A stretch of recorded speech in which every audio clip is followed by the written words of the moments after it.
a Confissão de Fé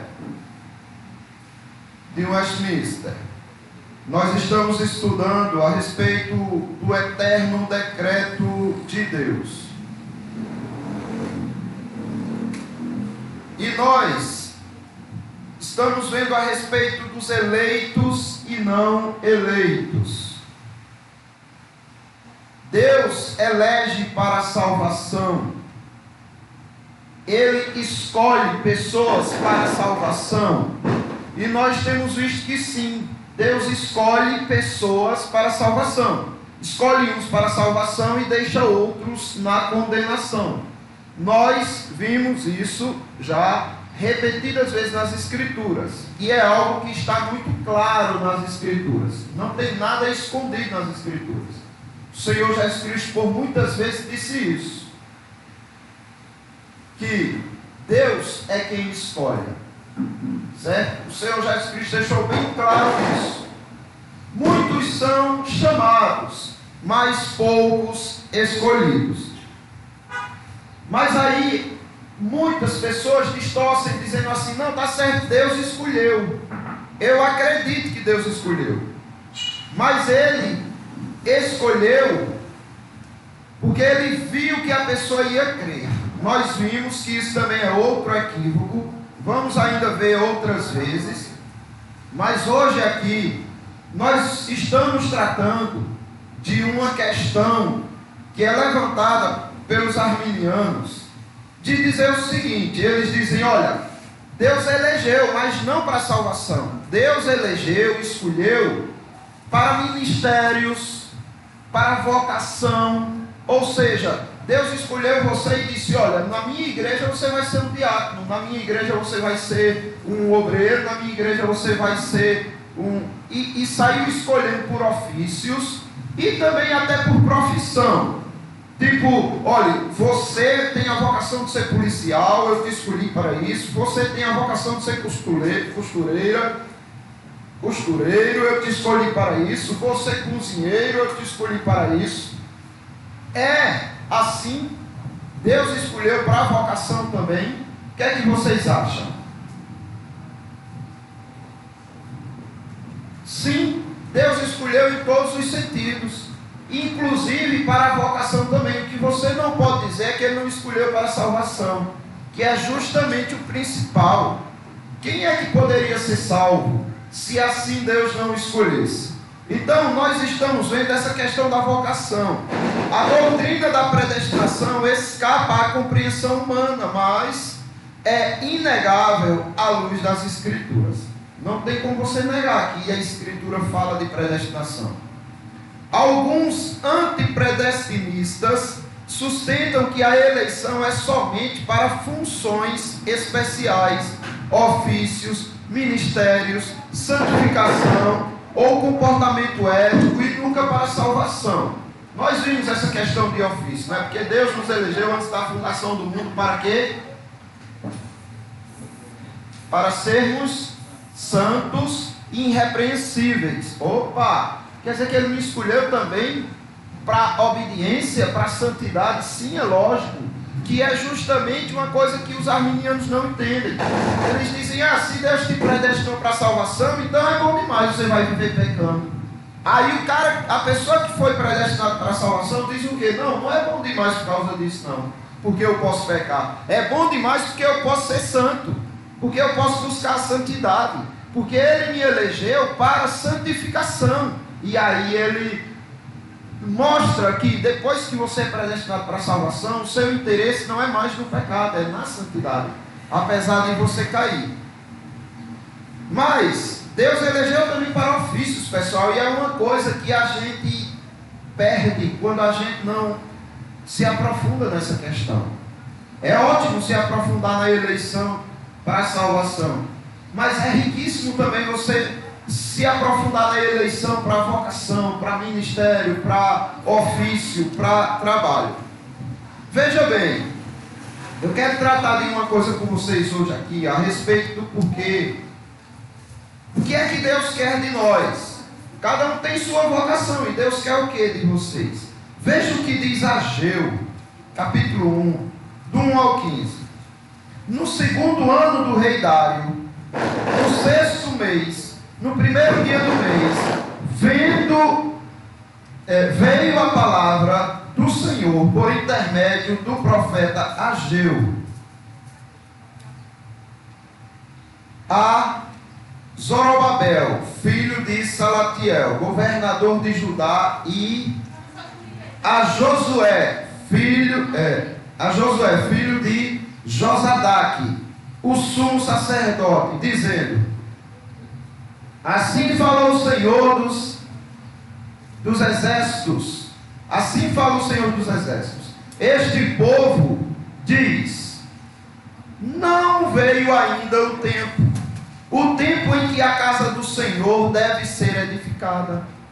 Veio, pois, a palavra do Senhor por intermédio do profeta Ageu, dizendo: acaso é tempo de habitardes vós em casas apaneiradas, enquanto esta casa permanece em ruínas? Ora, pois, assim diz o Senhor dos exércitos: considerai o vosso passado. Tendes semeado muito e colhido pouco. Comeis, mas não chega para fartar-vos. Bebeis, mas não dá para saciar-vos. Vestivos, mas ninguém se aquece. E o que recebe salário, recebe-o para pô-lo num saquetel furado. Assim diz o Senhor dos exércitos: considerai, diz o Senhor. Não, considerai o vosso passado. Subi ao monte, trazei madeira e edificai a casa. Dela me agradarei e serei glorificado, diz o Senhor. Esperastes o muito, e ele veio a ser pouco. E esse pouco, quando trouxestes para casa, eu com um assopro o dissipei. Por quê? Diz o Senhor dos exércitos: por causa da minha casa, que permanece em ruínas, ao passo que cada um de vós corre por causa da sua própria casa. Por isso, os céus sobre vós retêm o seu orvalho, e a terra os seus frutos. Fiz vir a seca a terra, e sobre os montes, sobre o cereal, sobre o vinho, sobre o azeite, e sobre o que a terra produz, como também sobre os homens, sobre os animais e sobre todo o trabalho de suas mãos. Vamos parar aqui e tentar entender o que está acontecendo. Eita!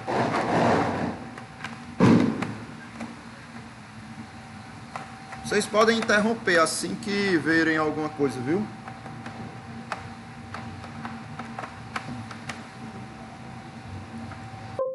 Entender o que é que está acontecendo aqui? Deus está satisfeito ou indignado com o povo? Está indignado, não é? Vocês conseguiram identificar o motivo da ira de Deus? O que era que eles estavam fazendo que estavam aborrecendo a Deus?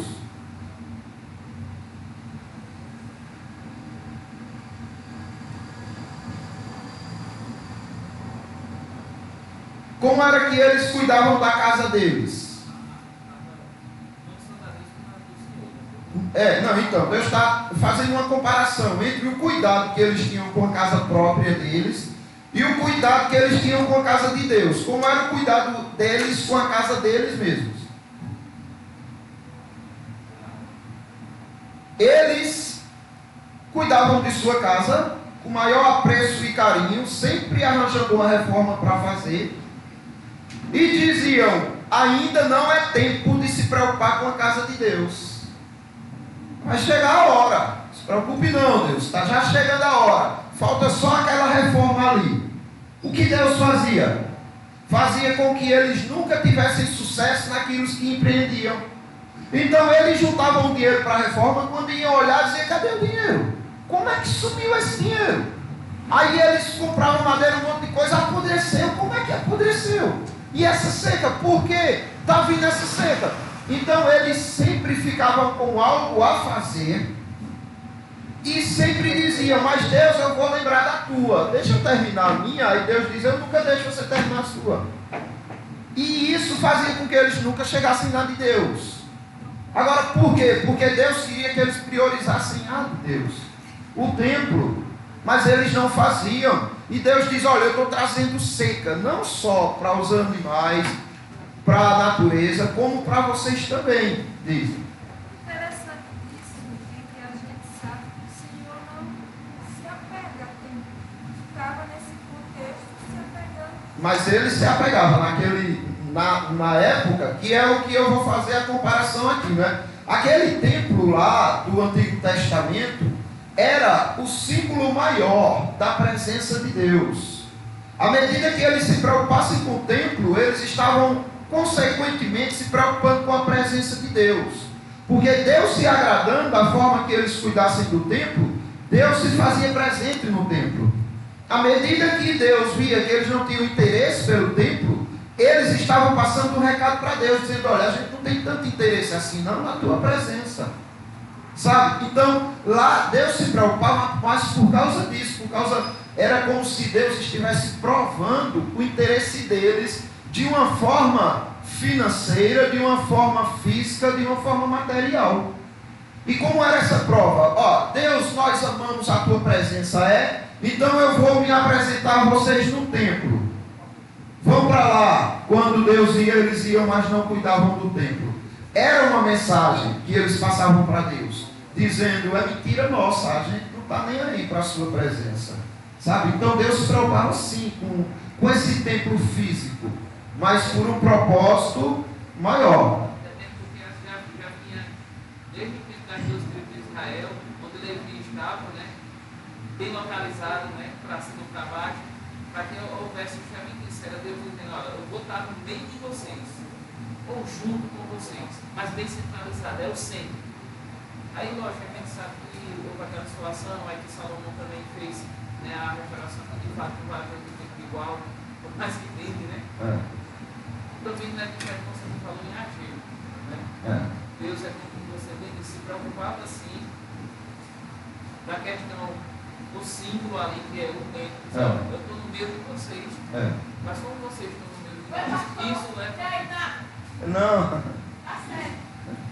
Isso leva até aos dias de hoje, e nós sabemos que hoje o tempo de moradia do Espírito Santo, ou seja, o tempo de moradia de Deus, são seus filhos. Isso, a gente vai ver isso. Vocês estão, mas a ideia é essa, o caminho é esse. Veja, aqui você observa Deus realmente preocupado com o templo.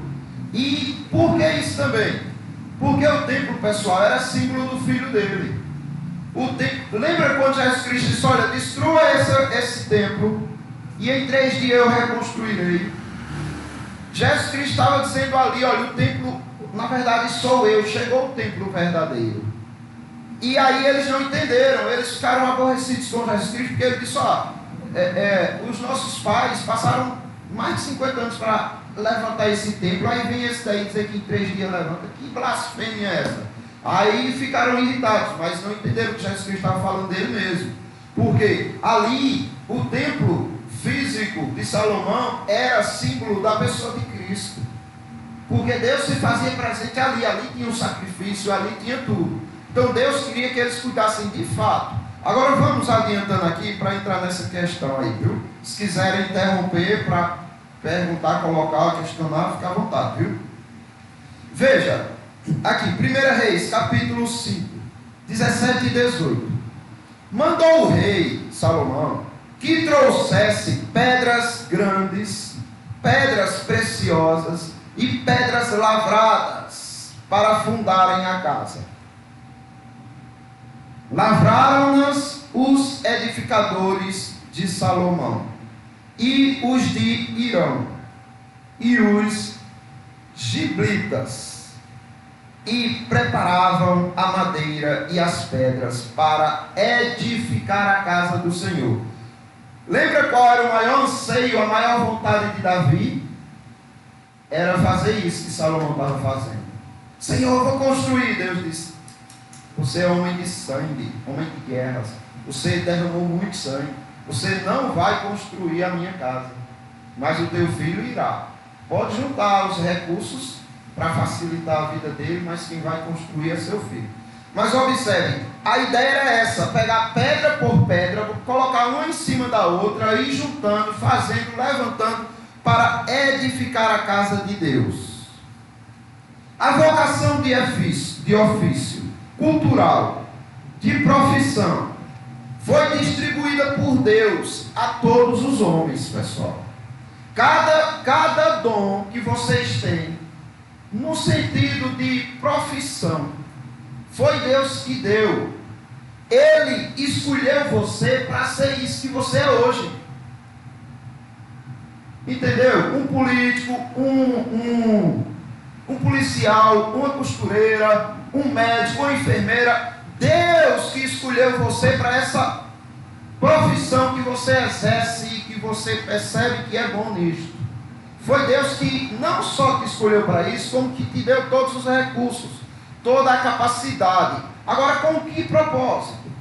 Para que Deus deu todo esse talento para vocês? Para quê?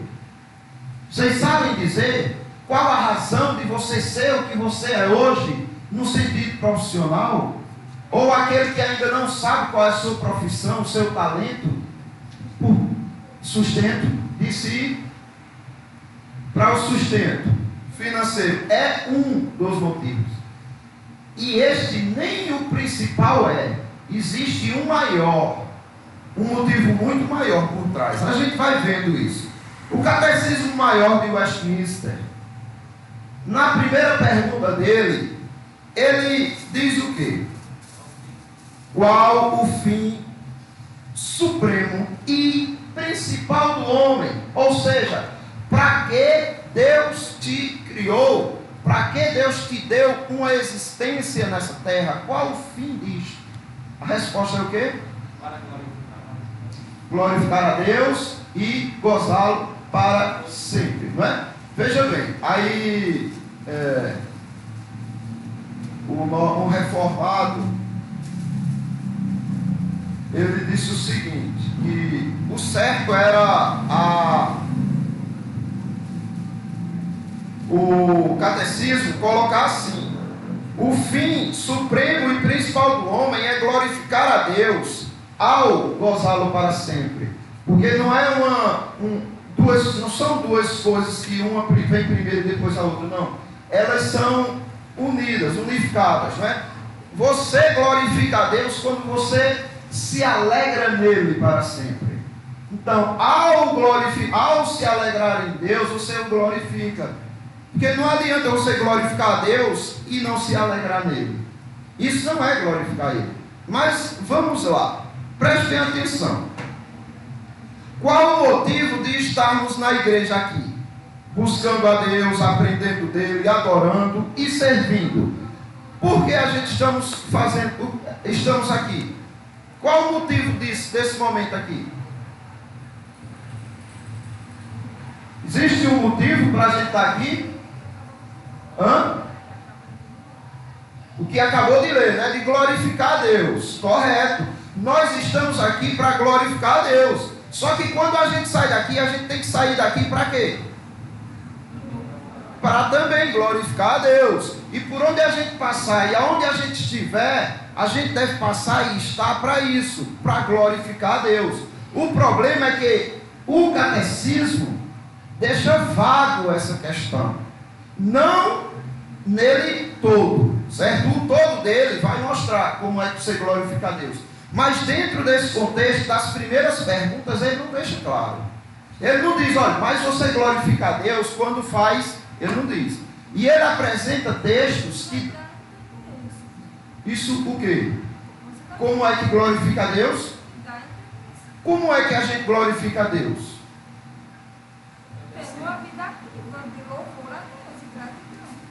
Entendeu? É isso que a gente leva, primeiramente, a acreditar. Só que não é isso, pessoal. Não é isso. Porque se fosse só isso, é isto. Mas isto não é o todo. Porque se fosse só isso, sabe onde a gente ia estar agora?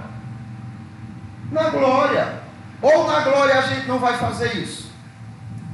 Tudo isso que vocês disseram, glorificar a Deus, exaltar o nome dele, servi-lo, amá-lo, vamos ou não na glória? Então, tudo isto poderíamos fazer na glória, entendeu?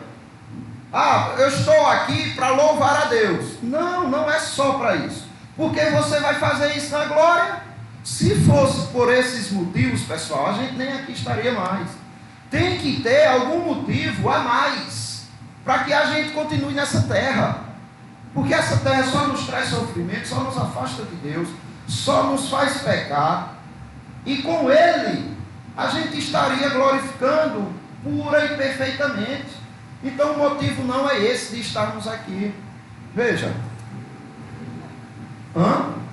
Estranho, né? É estranho. E principalmente porque está sendo a primeira vez que a gente está entrando a fundo nessa questão. E quando você tem contato com informação de primeira, você de fato acha esquisito. Vai falar? Diga. Então, nesse caso, ficaria mais autêntico, colocar-se, ou mais específico, quando a gente responder a primeira pergunta do catecismo, para glorificar a Deus em tudo. Em tudo. Agora, em tudo seria a resposta, mas também ficaria vago. Por quê? A pessoa diria, o que é tudo? Glorificar em Deus em tudo, como assim? Porque os textos, eles deixam claros nos textos que a gente vai ler. Porque assim, lógico, né? Aí tem a pergunta, tem a resposta no catecismo, e abaixo tem o quê? As provas do que ele está dizendo acima. Aí você vai lendo os versículos e vai dizendo, realmente, é isso mesmo. O primeiro versículo não deixa também tão claro. Deixa claro isso que Jobs falou, que é importante, não é? Veja, Romanos 11, 36. Porque dele, e por meio dele, e para ele, são todas as coisas. Então eu devo glorificar a ele em todas as coisas. A ele, pois, a glória eternamente. Amém. Certo? Mas vamos lá. Isso deixa claro quais são em que especificamente Deus quer que eu glorifique Ele, como eu poderia fazer isso. Aí você vai para o próximo texto. Nesse caso ele vai vir agora com exemplos. De que, olha, isso aqui também, isso aqui também. Isso. E os textos que ele apresenta, não fica dúvida nenhuma, pessoal. Veja. Mas nós não precisamos estar vivendo aqui para realizar essas coisas aqui, não é? Glorificar a Deus eternamente, rendendo nele todas as coisas. Isso a gente poderia fazer na glória, não precisávamos estar aqui. Mas, veja o próximo versículos que eles apresentam. 1 Coríntios capítulo 10, versículo 31. Portanto, quer comais, quer bebais, ou façais outra coisa qualquer,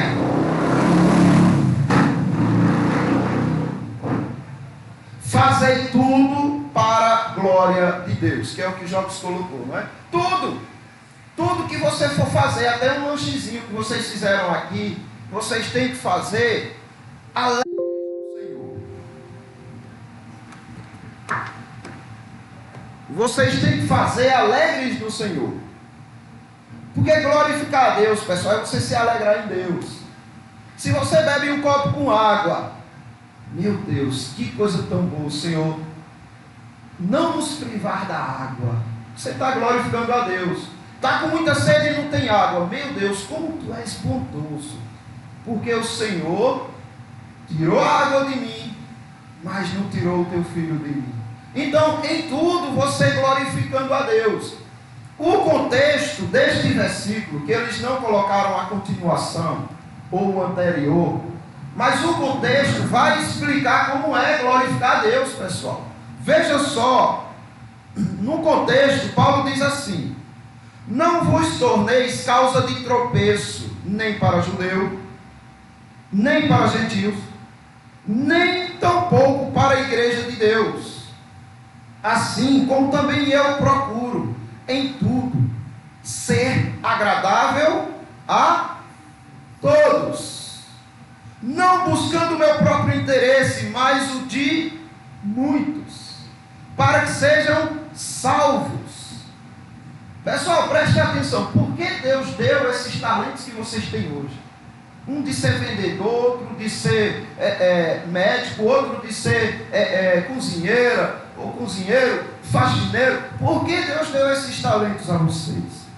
Ele deu para que vocês usem para a glória dele. E quando é que vocês usam esses talentos para a glória de Deus? Quando isso que vocês fazem abençoa alguém, ou com o fruto que é rendendo o financeiro e você ajudando as pessoas. Por isso que eu digo que é horrível uma igreja que só se preocupa com o templo, no sentido físico, que antigamente tinha também isso, mas hoje não precisa mais, de todo esse cuidado, quando você sabe que tem irmãos precisando de ajuda. Então o dízimo é sim, as ofertas são sim, para deixar o templo de alguma maneira em condições, e também ele serve principalmente para socorrer os seus irmãos em Cristo. O seu dom de trabalho, de vocação, rende recursos para você. E esses recursos estão abençoando outros irmãos. Aí você entenda que é isso que Paulo está dizendo, olha, em tudo. Eu tento ser agradável a todos. E eu não busco o meu próprio interesse, mas o de muitos. Com que propósito? Qual o propósito de Paulo ser assim? Ele diz aí, pessoal, para que sejam salvos. Sabe o que ele está dizendo? Ele está dizendo, olha, tudo isso eu vivo pelos eleitos, pelos escolhidos de Deus. Eu vivo para eles, para ser bom para eles. Aí por isso que Paulo diz, olha, não seja motivo de escândalo, de tropeço, nem para judeu, nem para gentios. Não sejam para os perdidos, nem tampouco para os eleitos, para os salvos. Para aqueles que vocês já comungam da mesma fé, não sejam motivo de tropeço para eles. Pelo contrário, procure ser agradável. Não só a eles, mas também aos ímpios gentios e aos ímpios judeus. Para quê? Para que vocês encontrem neste meio os eleitos de Deus. Para que os eleitos de Deus sejam achados. Então, glorifica-se a Deus. É lógico, vindo aqui adorar, louvar, fazendo lá fora e tudo, mas tudo isso nós fazemos com o fim de encontrar os eleitos de Deus, de ser bênção para os eleitos de Deus. Não é só para agradar a Deus, no sentido de a Deus está recebendo meus louvores, ele receberia na glória também, meus irmãos.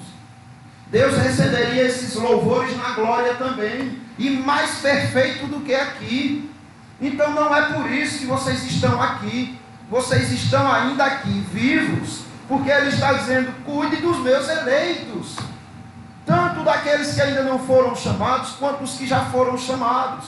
Não sejam causa de tropeço para eles, mas de edificação.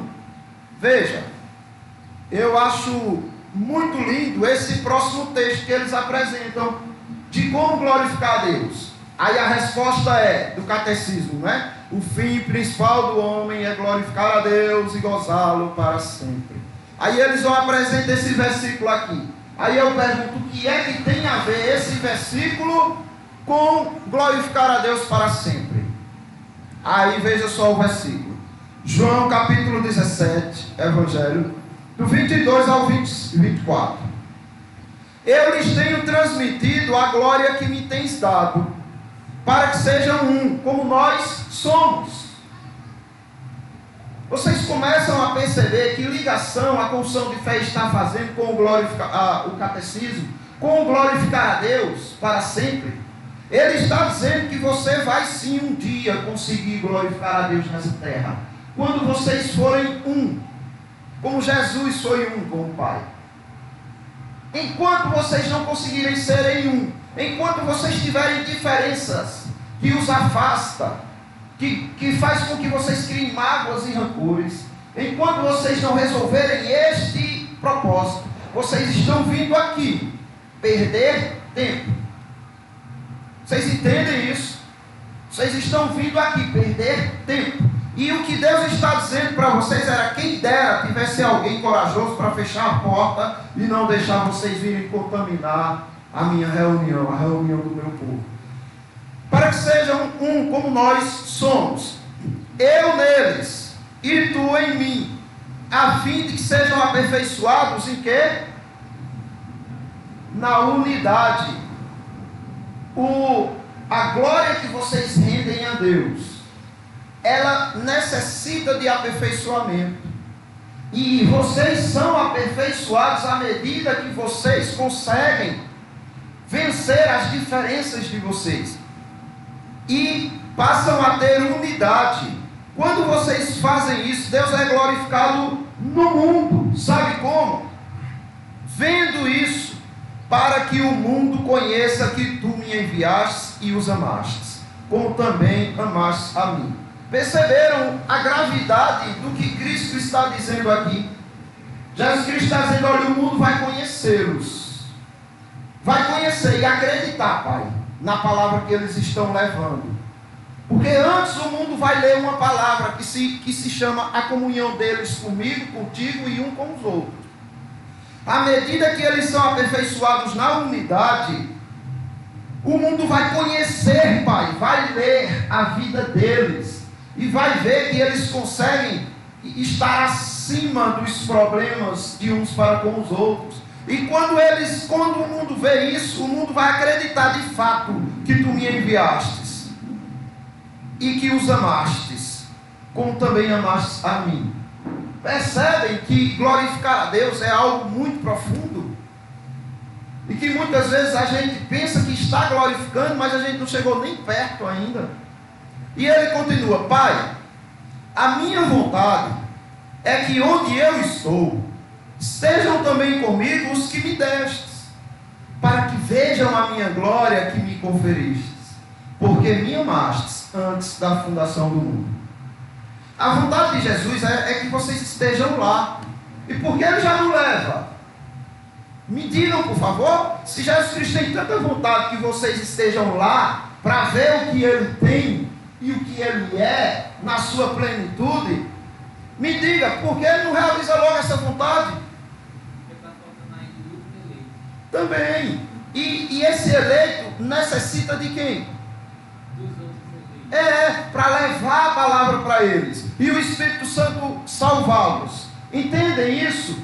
É por isso que vocês ainda estão aqui, porque Deus quer que vocês vivam para os eleitos. E para mim, eu vou viver para mim, vai, mas não é para você que você está aqui, porque para você é melhor estar lá. Ou não foi isso que Paulo disse? Paulo disse: olha, para mim o morrer é lucro. Não foi isso que ele disse? O morrer é lucro, o viver é Cristo. Se eu estiver aqui nessa terra, eu quero viver Cristo, mas o morrer para mim é lucro, eu vou estar ganhando se eu morrer. Aí depois ele disse: olha, é de um jeito que eu estou dividido. Eu fico aflito porque eu começo a comparar e eu digo: olha, se eu estiver aqui, eu vou ter fruto do meu trabalho. Se eu for para lá, eu vou estar com o meu Senhor, o que é incomparavelmente melhor. Mas, por vossa causa, é necessário que eu permaneça na carne, é necessário que eu esteja aqui, por vossa causa. Então a gente tem que entender isso, meus irmãos, o porquê estamos aqui. E nós estamos aqui com um único propósito, de glorificar a Deus na unidade, na busca pelos eleitos. Eu tenho dito a algumas pessoas na questão de ideia, objetivo. E quando a gente coloca você idealista, a ideia, a gente diz: ó, a ideia é maior do que eu, do que você, do que muitos. Só colocando no caso do que Paulo falou, como você bem falou, a ideia do Paulo é Cristo Jesus, é muito maior, ele está dizendo, do que você, do que até mesmo eu. Por isso que é necessário que Com eu viva certeza. até Cristo me leve nesse caso. Até chegar a sua hora, você aproveita e desfruta. Pessoal, por quê? Se eu tenho que viver para os eleitos, lembra que Paulo disse? Olha, em tudo eu procuro agradar o outro. Eu não busco os meus interesses, mas eu busco dos outros. Isso significa que Paulo não tinha um dia de descanso, Paulo não tinha um dia de lazer, Paulo não se alimentava bem, porque ele não buscava o seu interesse. Significa isso? Não, meus irmãos. Significa que Paulo não se amava, ele se amava. Mas nós nos amamos de forma verdadeira quando nós colocamos o outro acima de nós. Aí nós aprendemos a nos amar, porque nós entendemos o sentido de estarmos aqui. Veja. Oi. Claro. Bem alto, por favor. É para sair aqui, senão não adianta. Empurra aí o pulmão dele. Está brincando. Agora, quando a pessoa assume outra responsabilidade, por exemplo, na Bíblia fala que quando o homem casa, aí ele passa não mais a dedicar-se ao Evangelho, mas assim a sua esposa. Quando tem filhos, você tem responsabilidade com seus filhos. E aí como é que a gente concilia isso, não é? Veja, esse texto que Éder colocou é o texto lá de Coríntios 7, que Paulo diz assim: olha, aquele que se casa, o marido, cuida das coisas da esposa e de como agradar a esposa. Essa é a missão do marido, cuidar das coisas do mundo. Na verdade é assim, cuida das coisas do mundo e de como agradar a esposa. E consequentemente a esposa cuida das coisas do mundo e de como agradar ao marido. Então observe que ele continua ainda não vivendo para si, mas vivendo para o outro, que é a esposa. Só que esse mesmo capítulo, Paulo também deixa bem claro que é necessário que os casados vivam como se não fossem casados. E porque o ministério exige isso, os eleitos necessitam disso. O que Paulo está dizendo com isso? Que você vai separar e viver como se não tivesse uma esposa? Não, cuide das coisas da sua esposa. Mas a esposa e o marido precisam entender que vão chegar ocasiões que vocês vão dizer: peraí, para meu amor, vamos deixar um pouquinho nós aqui para pensar nos eleitos de Deus. Vamos viver agora para a obra, como se não fôssemos casados, como se não fôssemos.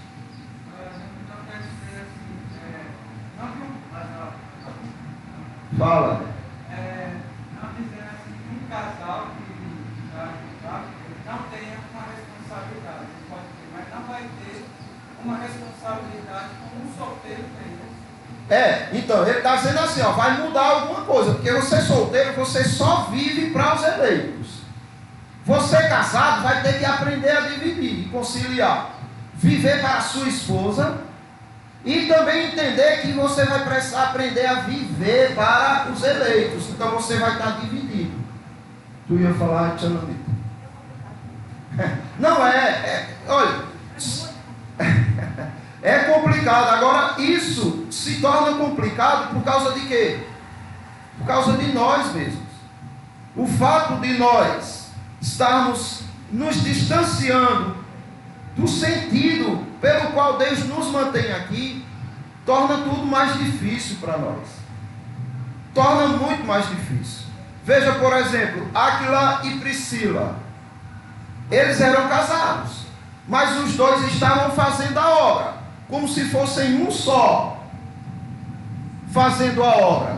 Sempre que Priscila estava ali instruindo alguém, Áquila aparenta que não tinha tanto conhecimento quanto ela, mas estava ali ao lado, apoiando a esposa e tal e tal. Áquila não ia dizer: epa, não vai não pregar não, não vai evangelizar não, porque você tem que cuidar das minhas coisas. Ele não ia dizer isso, porque ele sabia dessa instrução. Porém, os casados têm que viver como se não fossem casados, porque o tempo se abrevia, porque olha, os eleitos estão precisando. É isso que a gente tem que aprender a conciliar, aprender a buscar um equilíbrio.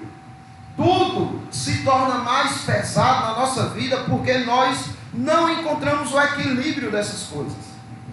Pense como seria difícil para aquele equilibrista. Não tem aqueles que botam de um prédio para outro, já viram? Um cabo de aço pega uma vara enorme, não sei de quantos metros, coloca no meio dele assim e vai. E a vara consegue fazer com que ele tenha um equilíbrio para que ele não caia e morra. Mas pense, se ele coloca a vara mais para um lado do que para o outro, o que ia acontecer? Ele poderia cair ou não, mas se ele não caísse, ia ser tão leve quanto ele equilibrando o peso. Não, entendeu? Ele ia botar muita força de um lado. O problema nosso, em todos os sentidos, onde encontramos problemas que nos afligem, é porque nós não encontramos o equilíbrio de aprender a lidar com o problema e de saber como fazer além desse problema. Nós ou focamos muito no problema ou relaxamos demais ao problema, e o problema aumenta quando não deveria. Vocês estão entendendo até aqui essa questão? Estão? Que necessita de equilíbrio. Está entendendo? Que se a gente não tiver equilíbrio, de fato vai ser complicado. E cada coisa que é complicada na nossa vida só o é por falta de equilíbrio. Alguém ia falar aí atrás, isso aí? Diga lá.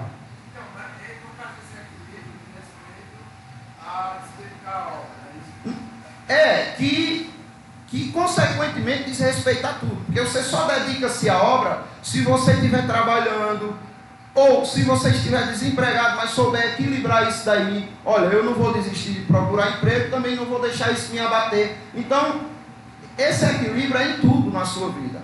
Como você lidar com sua mãe em casa, com seu pai, com seus irmãos, com seus amigos, com seus inimigos. Se você não consegue encontrar o que Cristo indicou para você em todos esses aspectos, vai haver falta de equilíbrio em um desses aspectos. Havendo essa falta, pode desequilibrar todo o resto. Mas aí a dificuldade está justamente com você saber qual é o equilíbrio. 50-50? Dedicar metade a metade da outra? Não. Olha só, a gente vive num atual contexto onde até os sacerdotes, e assim, aqueles que devem estar na igreja, eles não se dedicam mais integralmente à igreja. E se dedicasse integralmente à igreja, não haveria o equilíbrio. Porque ele ia deixar a vida dele, a esposa e tudo. E se ele se dedicasse realmente, totalmente à obra, ele seria mal visto também. O cara pastor, né? O pastor se dedica à obra. E aí a Bíblia diz, ele merece receber um bom salário. E aí se ele recebe um bom salário, o pessoal já fica rica nas costas do São Pedro, tá? É complicado. Você vê, até para encontrar esse equilíbrio aí, é difícil, mas não deixa de estar. Imagina o Flamengo que fica aí dentro, tem mulher de filho, tem cara de trabalho, tem um tanto de coisa para resolver, e aí se encontrar esse equilíbrio. A gente vai falar. A gente vai falar. Diz, Douglas. Só corroborando aí com essa ideia aqui, a dificuldade de saber o limite aí de como é equilibrar, né? E a gente tem muito também questão de fazer a obra, também é estar em casa cuidando da minha esposa, cuidando Foi o que Paulo disse, né? Cuidando do meu emprego, com esse emprego eu posso talvez ajudar outra Justamente, pessoa. que é o que a gente falou há pouco, e não, né? focar, quer fazer a obra, aí eu estar só na igreja, eu só, evangelizando com o pessoal da igreja, tá entendendo? Até porque esse texto que nós lemos aqui, mal falou de evangelizar. O texto está apontando para quê? O texto que o Catecismo Maior colocou para a gente. Entender o que é glorificar a Deus. O que é que ele está pedindo de nós? O texto. Eu lhes tenho transmitido a glória que me tens dado, para que sejam um, como nós o somos. Eu neles e tu em mim, a fim de que sejam aperfeiçoados em quê? Na unidade. Aí veja, o resultado será este: para que o mundo conheça que tu me enviastes e os amastes, como também amastes a mim. O que é que Jesus Cristo está dizendo? Se você encontrar o equilíbrio e souber o que é que eu estou mandando de vocês, se vocês conseguirem superar as diferenças de vocês, a ponto que vocês sejam unidos, como eu e o Pai somos. O mundo vai ler vocês. Antes de ler a palavra, o mundo vai ler vocês. E o mundo vai começar a entender que ali existe algo do outro mundo.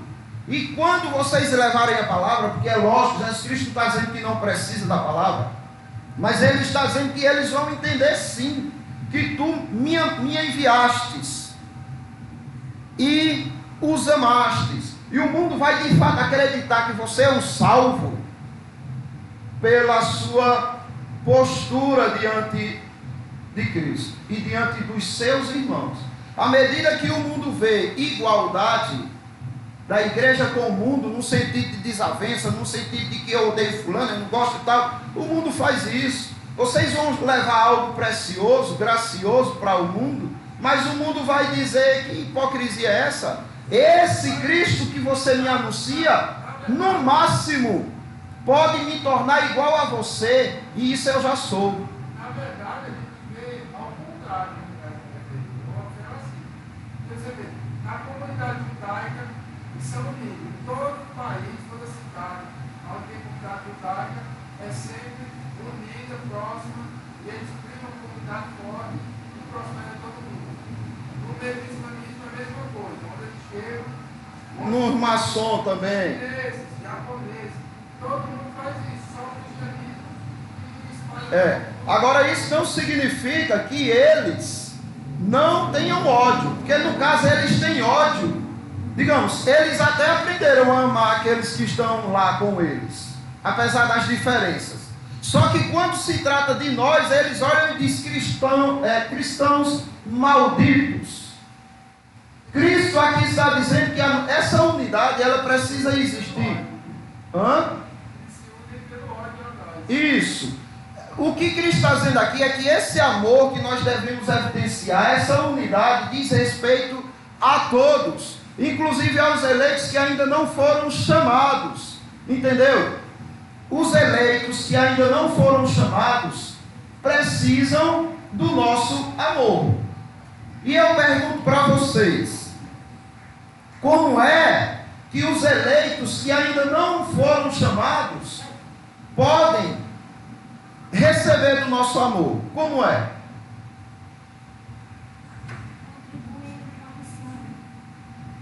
Isso, você pode contribuir com a missão, você pode dar um seu testemunho a eles. Você, na verdade, você deve fazer com eles o que Cristo mandou. Ainda que eles fossem teu inimigo, como é que você devia agir com eles? Amor, não é? Amai os vossos inimigos, orai pelos que vos perseguem. Então, isso é a diferença de todos esses outros que Éder citou aí, não é? Muçulmano, os judeus, que nas suas comunidades se amam, mas odeiam quem está fora. Aí os cristãos não estão conseguindo se amar, nem mesmo dentro da própria igreja, que dirá entre cristandade. E ainda por cima, como vão dizer que amam o inimigo, se não amam nem o irmão? Vocês entendem como isso é complicado? E Cristo aqui está deixando bem claro que o mundo vai começar a acreditar em nós, a partir do momento que nós aprendermos a sermos unidos. Na nossa unidade, o mundo vai aprender que de fato o que dizemos de que Cristo foi enviado pelo Pai e de que nós somos amados pelo Pai, como também o Pai amou a Jesus, eles vão entender isso primeiro a partir do nosso comportamento. Alguém ia falar aí? O cristianismo, assim, de uma visão, não é? Trabalhando um poder, assim, de convenção, mas fica nesse sentido. Porque as pessoas não veem a unidade na igreja mais. Não tem mais unidade. Muitas pessoas que hoje se denominam... Desacredita. Porque dentro da igreja, tudo que se fala, praticamente são praticados. Principalmente na união. Principalmente, que é o que Cristo está frisando aqui, não é? Agora veja, não significa, pessoal, não significa que essa união diz respeito a concordar. Não, você pode discordar, mas pode continuar amando. Inclusive, como é que nós vamos manter comunhão com outra igreja cristã se eles creem contrário ao que a Bíblia ensina. Ah, é por ignorância? Então vamos amá-lo no sentido de tentar chegar neles, para que eles conheçam de fato o que a Bíblia diz a respeito de certo assunto. Eu tive um caso bem chato nesse respeito aí. Eu estava no WhatsApp de evangélicos. Eu peguei no Instagram, acho que é de São Paulo, no Brasil inteiro. E aí, quando começou aquele caso polêmico da menina que foi estuprada e estava grávida e tal, aí eu coloquei no grupo lá algumas situações contra o aborto. Porque eles pegaram esse caso para atacar o cristianismo. E aí eu coloquei lá, isso surgiu uma discussão lá, o cara que era um administrador me chamou no privado, ficou mandando eu sair fora do grupo, que eu não faço nada contra o aborto. Foi um estresse bem grande assim. Aí você vê, uma comunidade que deveria se unir com outra coisa. O mal. E a filha condeira, vem condenar, ele se levanta muito. Então, aí vai haver uma harmonia, a gente sempre vai conseguir essa unidade, talvez não, mas que seja por causa deles e não por causa de nós. Que a gente, é feito o apóstolo Paulo diz, se possível for, vivam em paz com todos os homens. Quando ele diz se possível for, ele está dizendo que você tem que tentar todas as alternativas que Deus lhe concedeu. Aí a pessoa, a primeira briguinha que tem, eu tentei, eu fiz, não fez. Existe muito caminho pela frente até você perceber que não tem mais jeito. Mas vamos continuar. Olha o que Pedro... Oi. Sim, alguém ia falar depois de ela?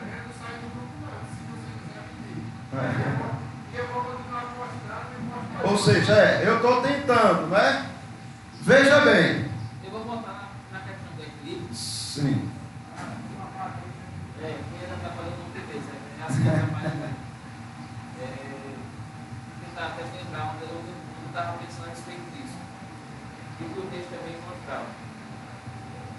Vejam que o próprio Jesus está dizendo como eu sou. Então a gente já tem que pegar esse exemplo. Como Jesus era, pregava com autoridade. Eu acho que resumido é isso. O que seria a autoridade de Jesus? Muitas vezes, antes mesmo de falar, ele já tinha feito ou estava fazendo. Né? Isso demonstrava a unidade que ele tinha junto com o Pai. E assim glorificado. Na questão do equilíbrio, como o Éder bem colocou e você também, Éder puxando, né, que é para entender. Ele estava fora. Como deixar equilibrado 50-50, não. Vai de acordo também com a necessidade. Porque do contrário, adianta também eu pegar os esforços e estar me esforçando em algo que eu sei que ali já deveria ter até parado de se esforçar, por dois motivos. Ou porque eu estou jogando, aí vou dar um exemplo, feito a Bíblia dá, jogando para os corpos, ou porque ali, graças a Deus, já está conseguindo caminhar sozinho, ou seja, não é mais, por exemplo, neófito. Então já tem a responsabilidade. Agora, como você deve tratar essa pessoa? Porque digamos que ela não conseguiu chegar naquilo que você estava tentando mostrar. Como você deve tratar? Deve tratar com amor, com respeito, cumprimentando, saudando, conversando outros assuntos. Não significa que você deve guardar um rancor e se afastar. Não. Ou a pessoa está precisando de sua ajuda e você dizer, também não vou. Entendeu? Essa questão. Igual tem o exemplo de Corinto. Chega o limite, se expulsa, mas tenta salvar a alma. Justamente. Porque simplesmente ali aquela pessoa de Corinto demonstrou que não é, ou pelo menos ainda, não é do corpo de Cristo, mas não quer dizer que não deva ser amado. Amado, justamente. A palavra de Deus. Como Deus ordena. Olha, observe, lembra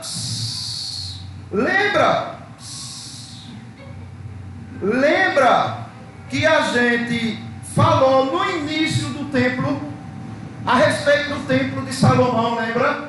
E o quanto Deus prezava pelo templo, e Deus disse, olha, vocês dizem que ainda não chegou o tempo de cuidar da minha casa, mas vocês estão cuidando da casa de vocês. Eu vou tirar o recurso de vocês. E aí Deus começou tirando o recurso deles, porque eles nunca viam a hora de terminar a casa deles para começarem a cuidar da casa de Deus. Agora, o que é que Deus está fazendo? Está dizendo, eu vou fazer secar. Vocês vão juntar dinheiro no sactel furado. E quando sobrar um restinho, eu vou assoprar para não ficar nada. E eles diziam, eu nunca consigo terminar a minha casa para terminar de Deus. E era Deus que estava fazendo isso.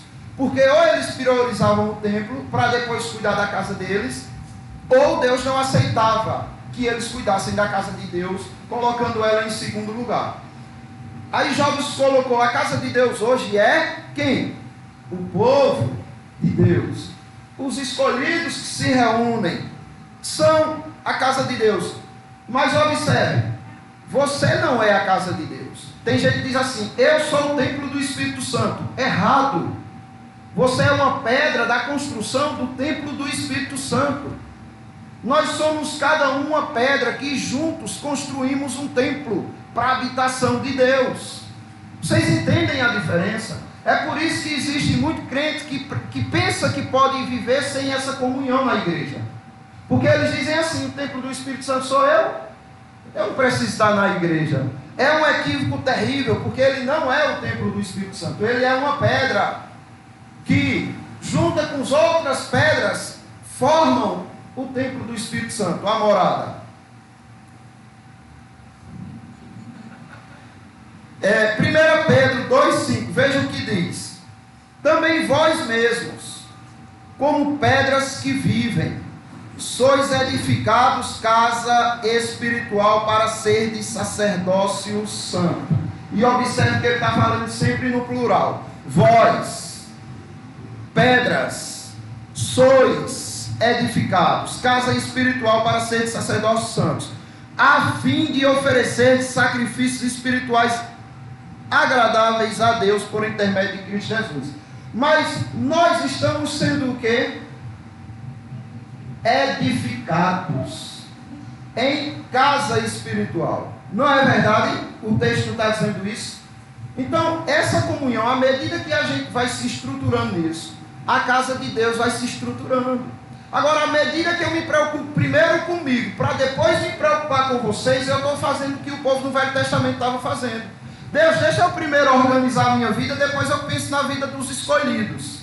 Aí Deus diz, você nunca vai organizar a sua vida, porque eu vou fazer ela ficar seca, vazia, e você sempre vai sentir falta de algo, e nunca vai ter tempo para o meu povo. Lembra a oração de Salomão, que agradou a Deus imensamente? Pede o que queres, Salomão, e eu te darei. Salomão, dá-me sabedoria para saber conduzir este grande povo teu. Aí Deus diz, porque pediste sabedoria para conduzir o meu povo, eu vou te dar tudo o que tu precisa. Além de sabedoria, eu vou te dar vitória contra os teus inimigos, e riqueza e poder. Mas observe, pessoal, a prioridade é o reino, e o reino é os escolhidos. A gente precisa entender isso. Vocês não estão aqui neste mundo só para louvar a Deus, aprender a palavra de Deus.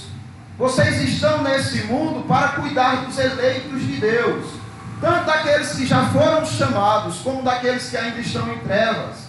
É para eles que vocês vivem aqui. Não é para vocês, nem para louvar a Deus, é também para louvar a Deus. Mas louvar a Deus, vocês podem fazer isso na glória ou não podem. E muito melhor do que aqui, entendem? Se o motivo de vocês estarem aqui for só isso que vocês estão fazendo, Deus, eu te amo, estou aprendendo e tal, tudo isso vai ter lá. Vocês vão louvar, vocês vão aprender, vocês vão servir, vocês vão estar com comunhão com Cristo. Mas é além disso, é vocês viverem, não para si, mas para os eleitos. Aí eu não vou para uma praia, eu não vou para uma piscina, vá. Se Deus deu a oportunidade, vai e desfrute ao máximo. Sabe por quê? Porque quando Deus te dá a oportunidade, é porque Ele está dizendo, você vai precisar de fôlego. Fôlego psicológico e fôlego físico. Vá, desfrute, se alimente bem, porque quando você voltar vai ter coisa, viu?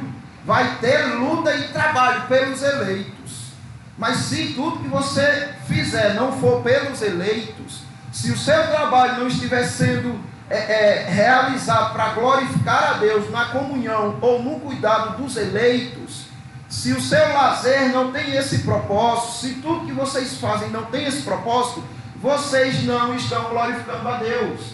E isso que a gente está fazendo aqui é uma ilusão, porque é como Cristo disse: eles são, Pai, aperfeiçoados na unidade.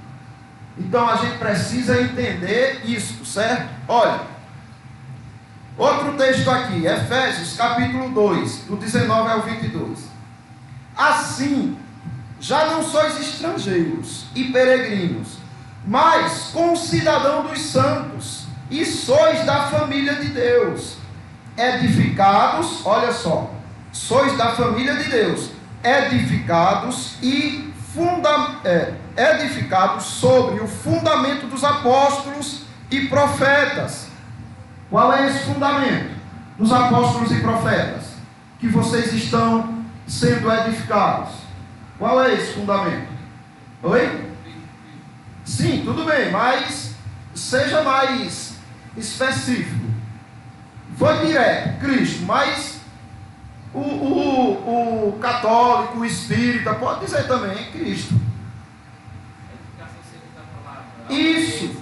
Segundo, o fundamento dos profetas e apóstolos. Ou seja, você está sendo fundamentado sobre o quê? As Sagradas Escrituras. Do Velho ou do Novo Testamento? Dos dois, profetas velho, apóstolos novo, entende? Então precisa ter as Escrituras, ou senão, essa igreja é outra farsa. Ah, nós temos comunhão, olha, vem para a nossa igreja, que aqui você vai ser bem tratado, bem recebido, ninguém olha com cara feia para você, vai ser um lazer só, mas não tem a palavra, é outra farsa. Aí aquela tem a palavra, mas não tem unidade, não tem comunhão, estão sendo uma farsa.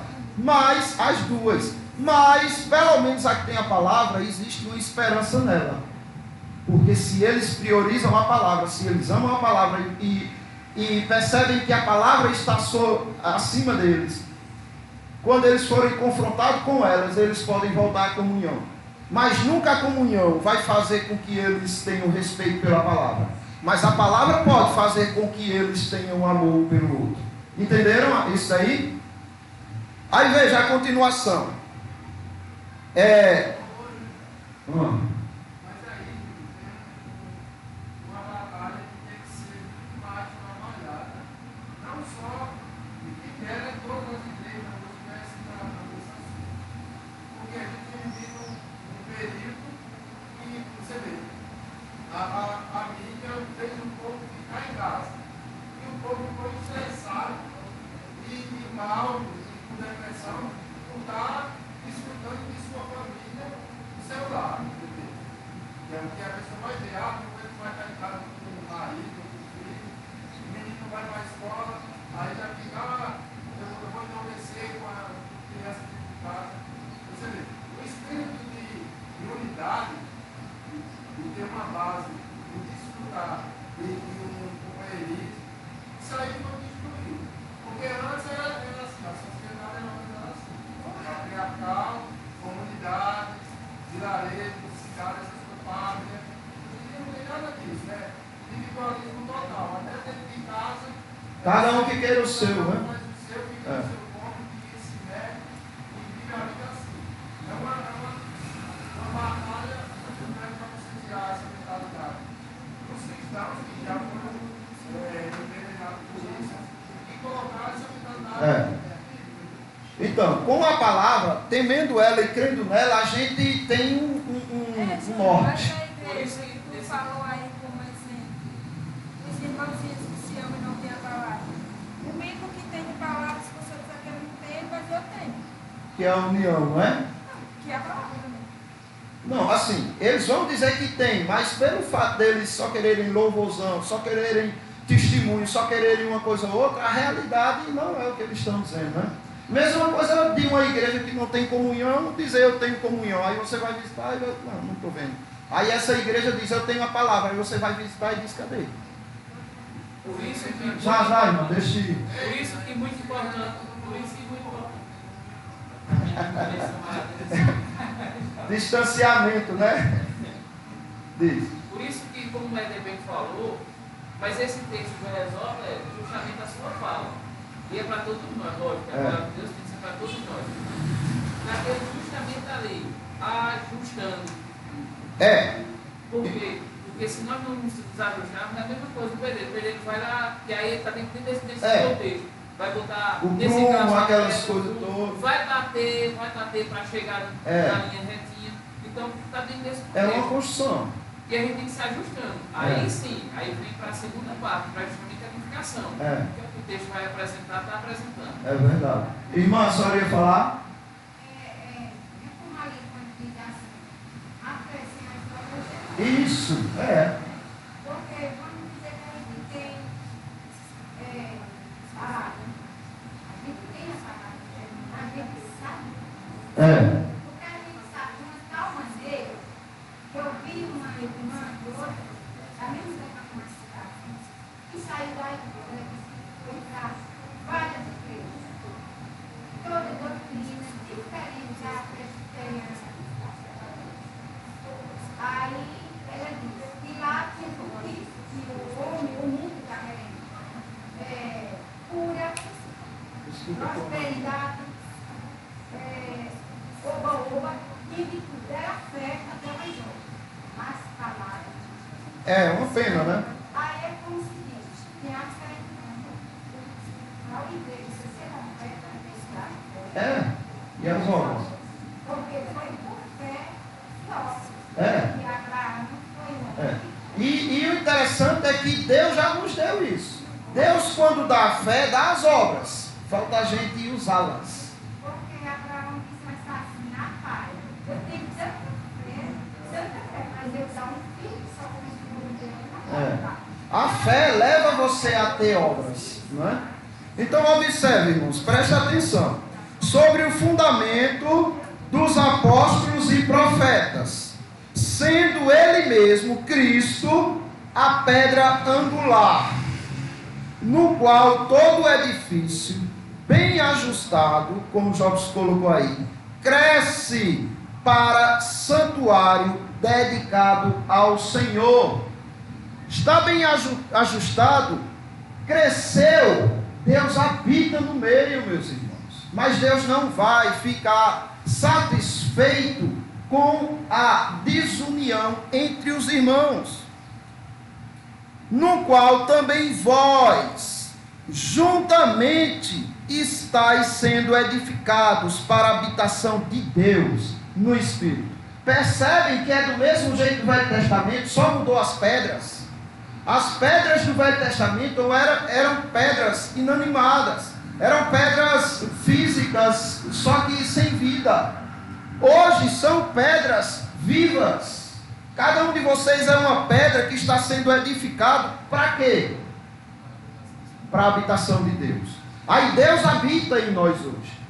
Veja, antigamente Deus descia ao templo e o povo ia para o templo. Hoje Deus desce para o povo, que é o templo.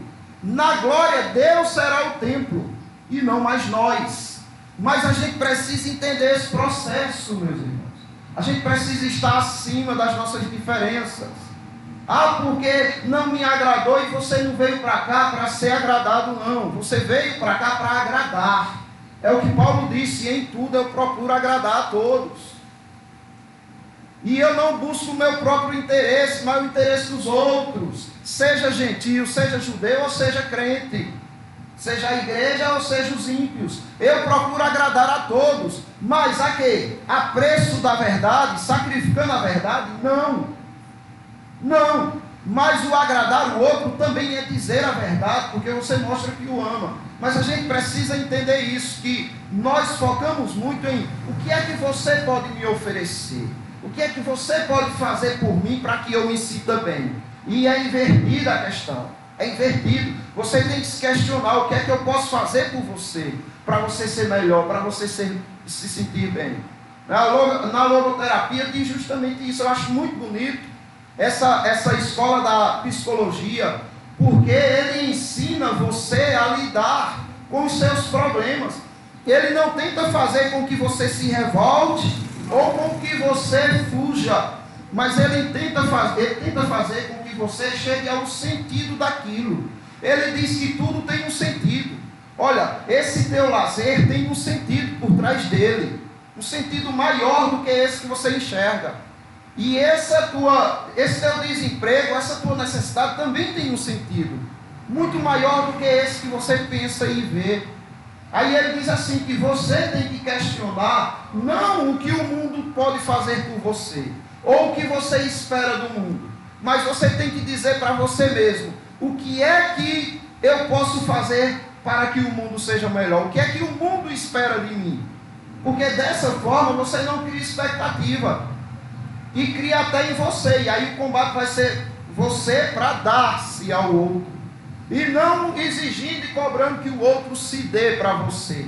E você não se frustra, e você consegue administrar melhor as coisas, e quando o outro fizer tantinho assim, você vai ver desse tamanho, porque você nem esperava mesmo, certo? Aí veja, eu ia ler esses textos aqui, mas não vai dar tempo.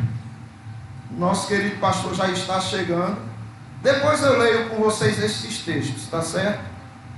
Só quero ler o último texto que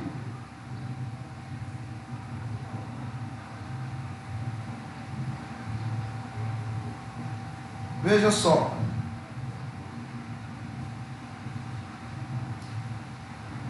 Chegou o pastor, não foi? Chegou não? Então veja só, eu vou ler dois textos. Olha o que o apóstolo Paulo chega a dizer. 1 Coríntios 9, 19 ao 23. Porque, sendo livre de todos, fiz-me escravo de todos. Vocês têm noção do que é isso? Eu sou livre de todos, mas eu me fiz escravo de todos, a fim de ganhar o maior número possível. Ou seja, por que ele se fez escravo de todos? Pensando em quem? Sim, e Cristo pensa em quem? Oi? Cristo pensa nos... Em quem, meus irmãos, Cristo pensa? Isso, Cristo pensa nos eleitos, por isso que ele está dizendo assim, ó.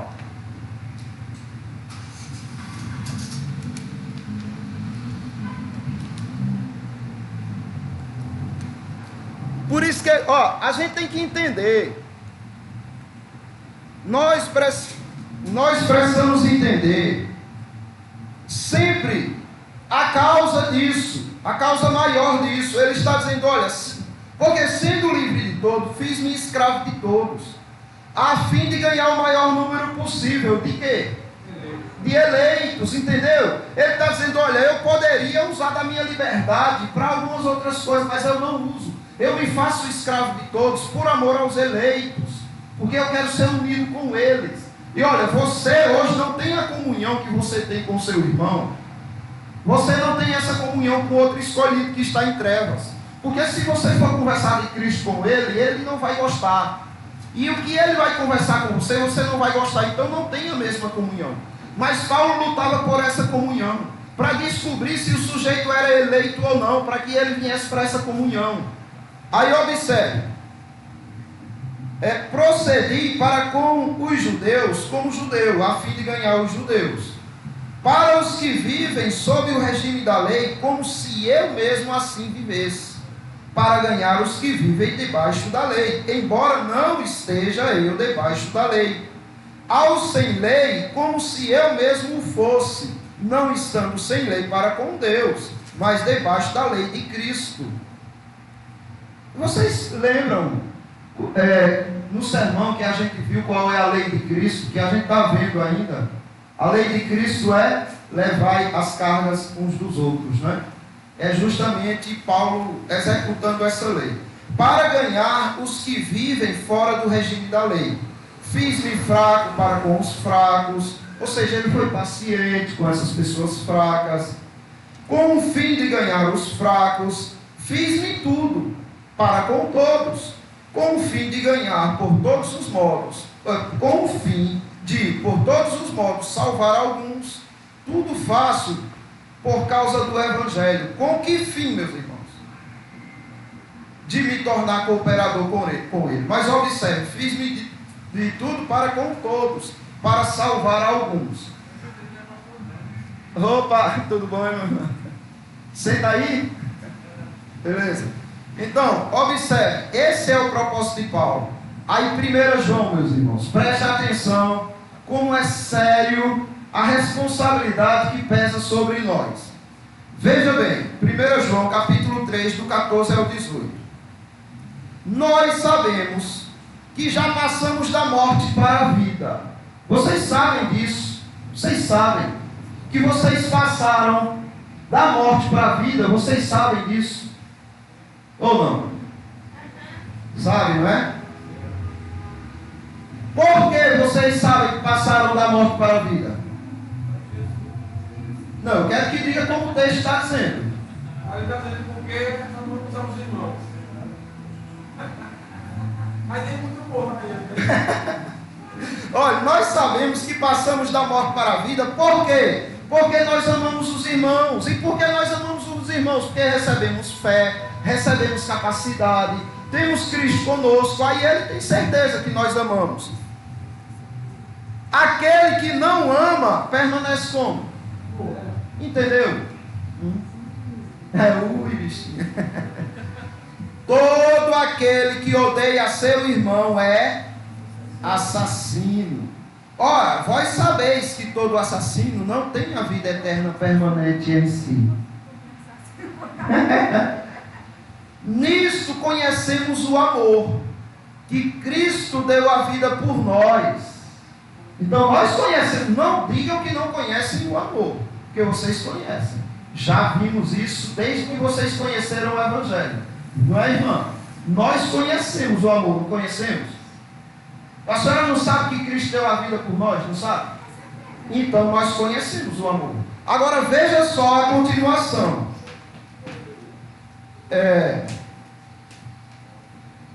Que Cristo deu a vida por nós. E devemos dar nossa vida pelos irmãos. Isso é a prova de que você conhece, é só o fato de você ter aprendido.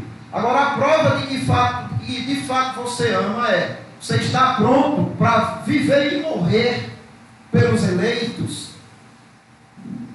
Ora, aquele que possuir recursos deste mundo e vir o templo de Deus passando necessidade, entendem? O templo de Deus, eu estou me referindo ao templo do Espírito Santo hoje, que são os eleitos. Oi? Hã? Isso, os tijolinhos, as pedrinhas. Deixa eu só concluir, irmã, aí eu volto para a senhora. Nisso conhecemos o amor, que Cristo deu a vida por nós, e devemos dar a vida pelos irmãos. Ora, aquele que possuir recursos deste mundo, e vir seu irmão padecer necessidade, e fechar-lhes o seu coração, como pode nele permanecer o amor de Deus? Filhinhos, não amemos de palavras, nem de língua, mas de fato e de verdade. Ele está falando de recursos financeiros aqui, irmãos, mas se aplica a tudo. Se seu irmão precisa de sua paciência e você não a dá, como pode permanecer em você o amor de Deus? Se seu irmão precisa do teu perdão e tu não dá, como pode permanecer o amor de Deus em você? Se teu irmão precisa da tua longanimidade e tu não dá, percebem? Diga, irmão. Então, tudo que precisa. Aí chegou o perseguidor, aí ele... Não, feito Santo colocou, essa questão da repreensão, o cara já vai tão natural, gosta tanto, né, que eu repreendo, aqui é comigo, viu? Porque santo só eu, deixa comigo.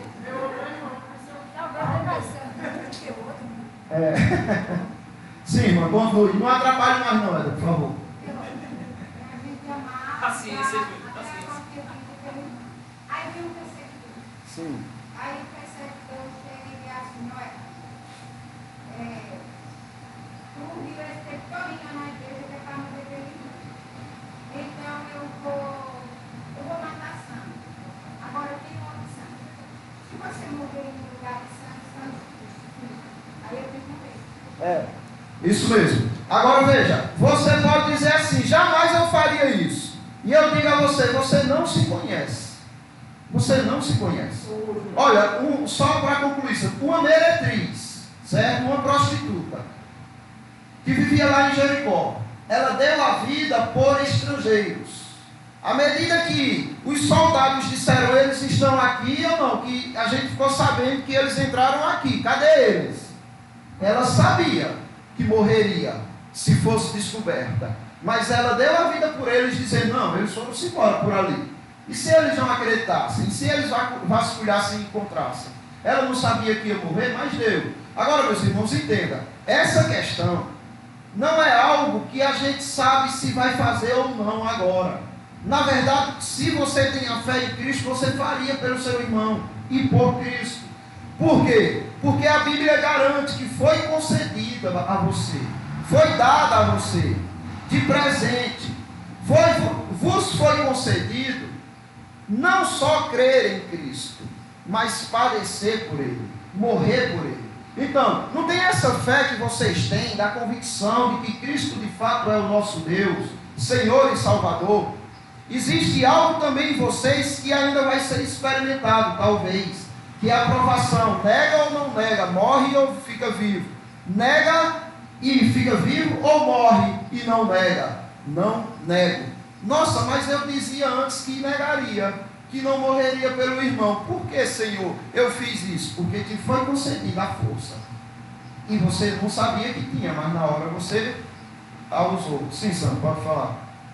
Uma palavra diz assim, que aqueles que são de Cristo, aqueles que são de Deus, ouvem a sua palavra e entendem o céu.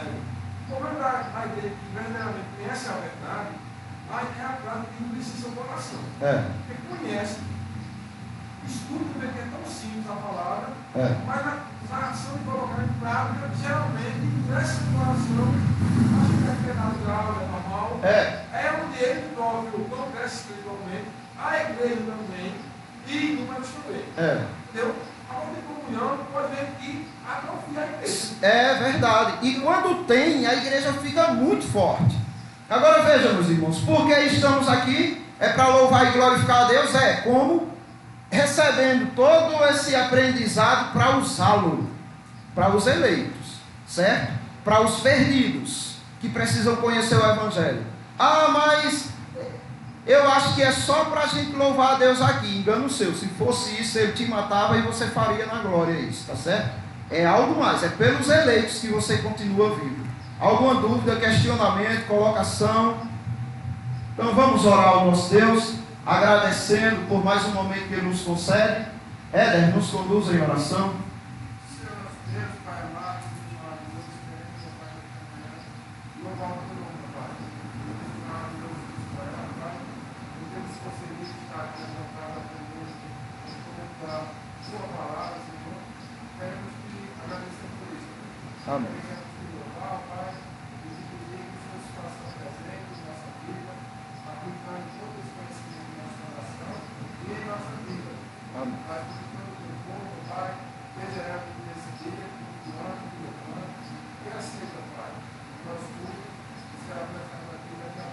Amém.